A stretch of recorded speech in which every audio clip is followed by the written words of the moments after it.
Hey there, Basement Tapes 305. Going to switch cameras right here because I look much better with the other camera, they say. There we go. All right. 305 Basement Tapes, 1977.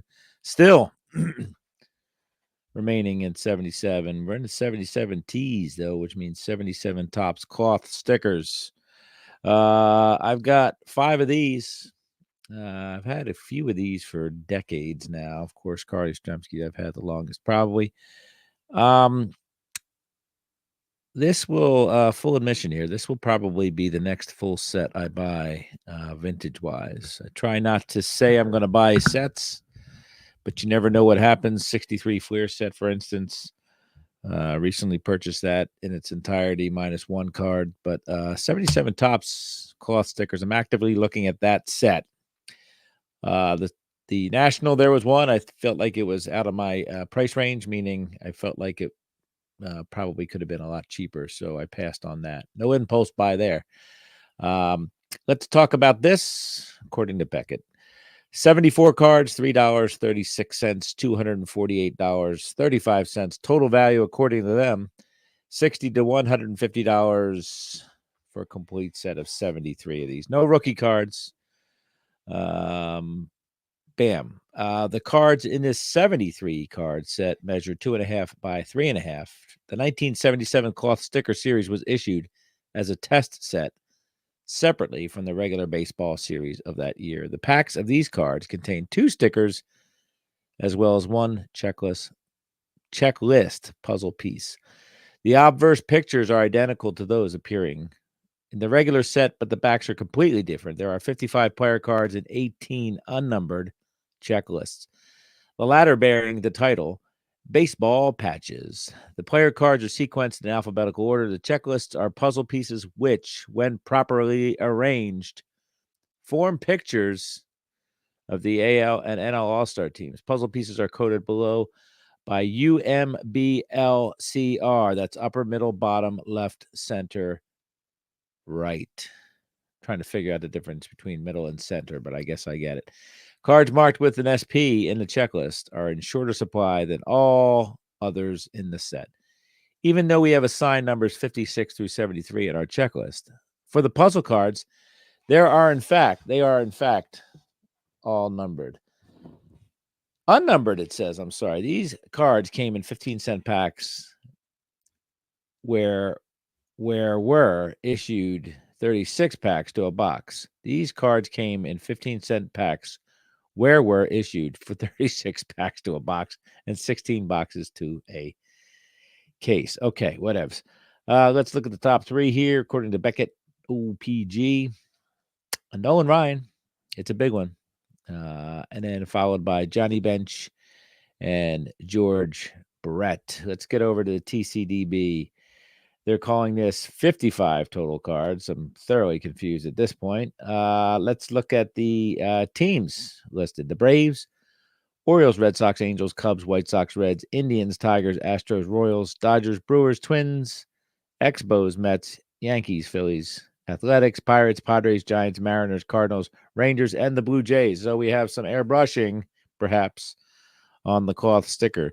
Lots of variations here, apparently. There's a copyright, 1 asterisk, 2 asterisk, all sorts of shenanigans in the asterisk universe. If you believe in conspiracies and asterisks, this is your set, folks. Hall of Famers, there's 40 of them, folks. And they are, of course, more like 20 of them if you don't count the asterisks. We'll talk about Bench, Blyleven, Brett, Brock, Carew, Carlton, Hunter, Jackson, Morgan, Palmer, Perez, Ryan, Schmidt, Seaver, Simmons, Stargell, Sutton, Winfield, Yastrzemski, and Younts. Packaging. Here we go. Here's the baseball cloth stickers, bubblegum, limited edition, 55. Top stars. Curve T tops, 15 cents. Peel off, Johnny Bench, do all sorts of weird stuff here. There's a case. 16 boxes, 36 count. Wow, that is fun little case. Soft packs here, kind of like soft crabs.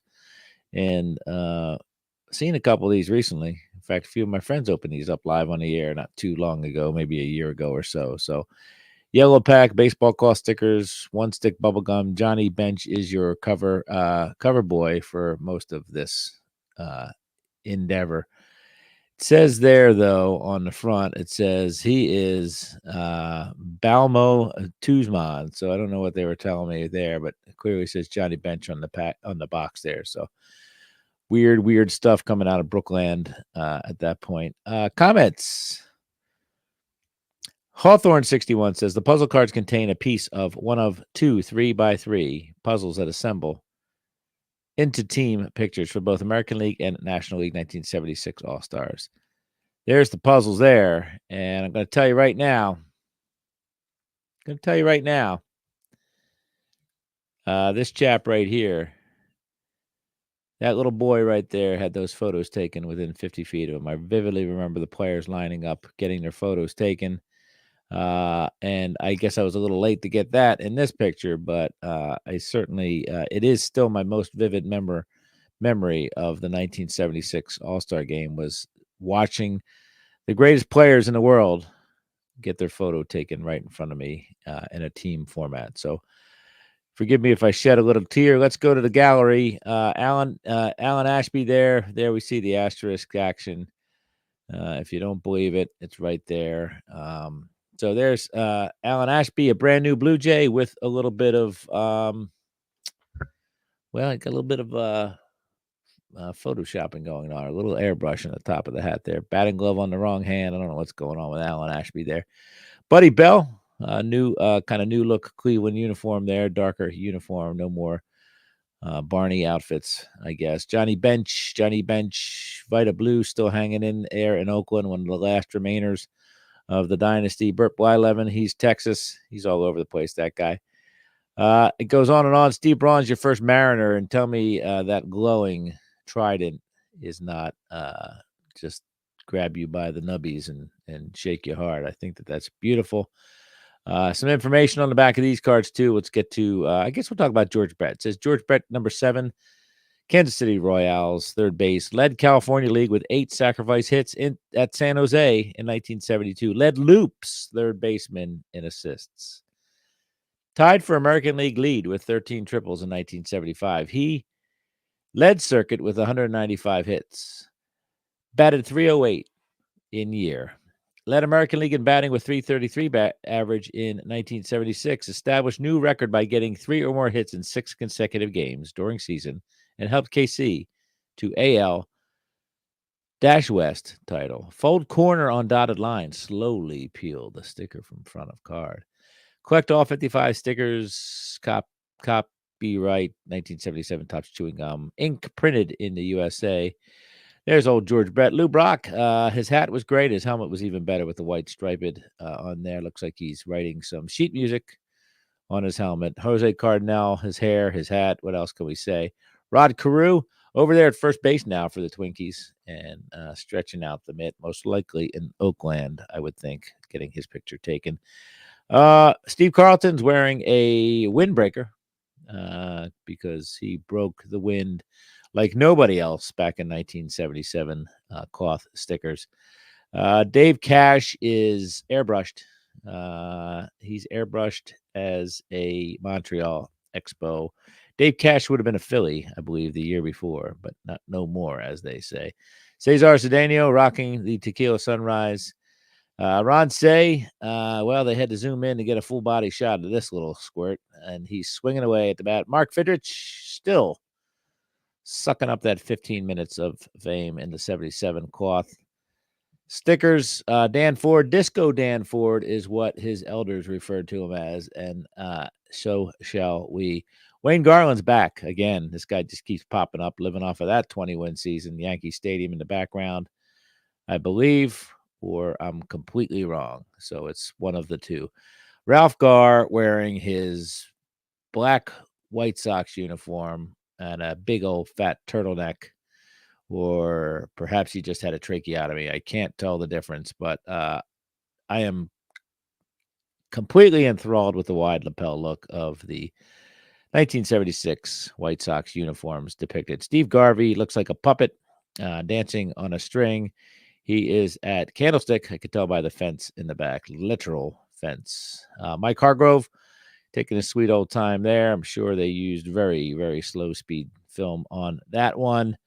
Jim Hunter, this is one of the oddest photos I recall seeing on a card, the 77 Topps and the 77 Topps cloth stickers. Catfish Hunter, he's in the locker room sweating out a bender from the evening before, perhaps. Reggie Jackson, again, we talked a little bit about his striped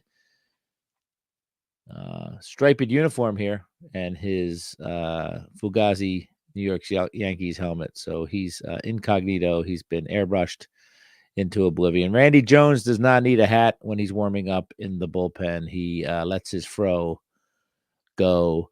Bro, looks like he's wearing a sweater vest, but that's the way the Padres worked it back then. Dave Kingman, goodbye, baseball. Your car is going to get a big ding in it if you parked in left field, folks. Bill Madlock, he's the mad dog. He's at spring training or somewhere in between. I don't know. Maybe he's switching teams again. This guy switched teams a lot back then.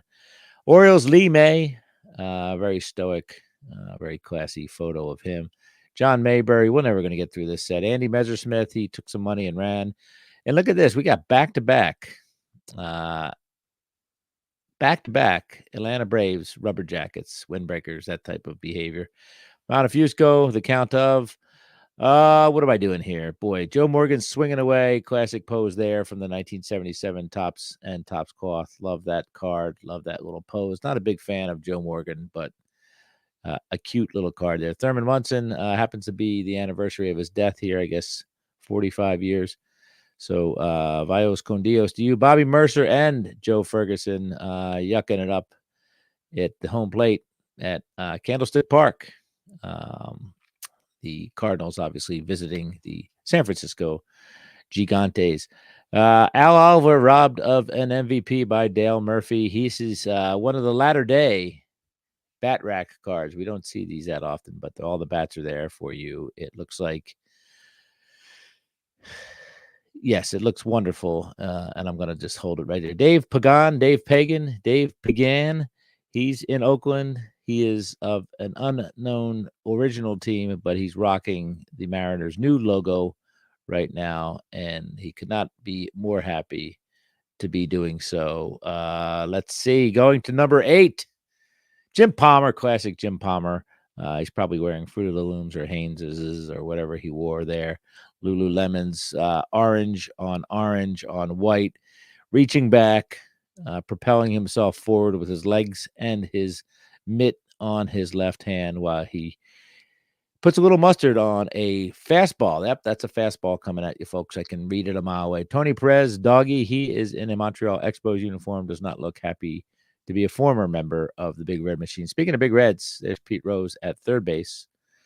Joe Rudy, he's an angel, and he is at Oakland Coliseum in an unfamiliar uniform. Nolan Ryan, angel, cloth sticker, short print. Well, everything's there. Okay, it's all there for you to spend a lot of money on a oddball card from the late 70s, which there weren't many of them. There's Michael Jack Schmidt at Shea Stadium, hitting home runs, winning fans everywhere he went. The greatest third baseman of all time, and perhaps the greatest shoulder patch of all time as well. The Liberty Bell 76, all that fun stuff.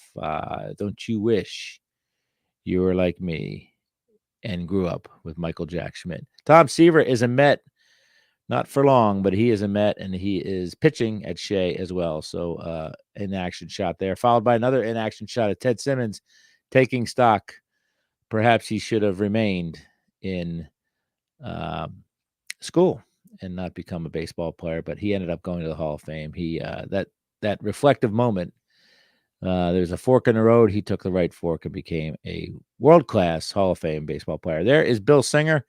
He is in what appears to be a Minnesota Twins uniform top, a Carver High School basketball T-shirt, and a Toronto Blue Jays airbrushed hat in Oakland Stadium. So it has it all going on there. Willie Stargell pops mustard yellow.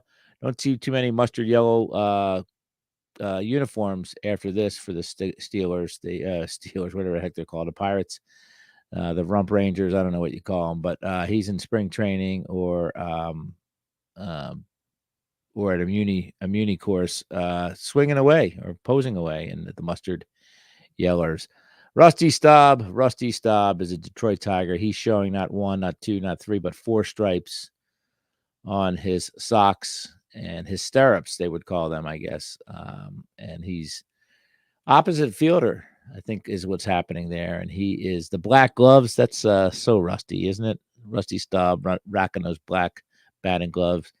4 stripes on the calves, 3 stripes on the feet, and running to first base in his road uniform. Most likely again in Oakland. There's Don Sutton. Great signature there, and no pit stains on Don Sutton. Louis El Tiante, can't tell whether he is chawing or whether his mustache is just that massive, but he's got something going on either inside or outside of them cheeks. Louis Tiant. Bill Travers, sad soul. He is pitching in action in Oakland with at least 2 people behind him in the stadium. Claudell Washington, a hero of the woeful post-dynasty Oakland A's. Getting to the finals here, folks, so just enjoy it. Bob Watson, Tequila Sunrise, first base, looking in at the hitter, daring him to swing and meet him at first base. Dave Winfield, a stoic, off into the distance, side profile shot. San Francisco in the background, the wonderful sights of the left field bleachers, perhaps. San Diego playing San Francisco. And there's Yaz, the greatest of all time. Kind of winded there at first base, but awaiting your arrival, whether it's hit by pitch, catcher's interference, dropped third strike. Either way, Yaz would welcome you with a resting bitch face to the first stop on your journey. Robin Yount's bunting. His socks are yellow. His sleeves have yellow stripes. He's in the road. I don't even know what you would call that. We used to call him powder blue, but if that's powder blue, then your powder perhaps has gone a little wet. But he looks like a hot mess there in several hues of blue, and he signs his card, Rob Yount. So that's that. Richie Zisk, I'm sorry, forgot Richie Zisk. He's decided not to go with the trachea slash tracheotomy slash massive turtleneck. He's just going wide collared with the standard classic white tee underneath and the big socks hat, though. There we have it. I'm exhausted. 1977 Topps cloth stickers. I've spoken for far too long. I'm sure everybody's got their things they want to do other than listen to me. So thanks for tuning in or listening in or just pressing fast forward to the next podcast. I appreciate it, everybody. Have a great 2 or 3 minutes before I record the next one.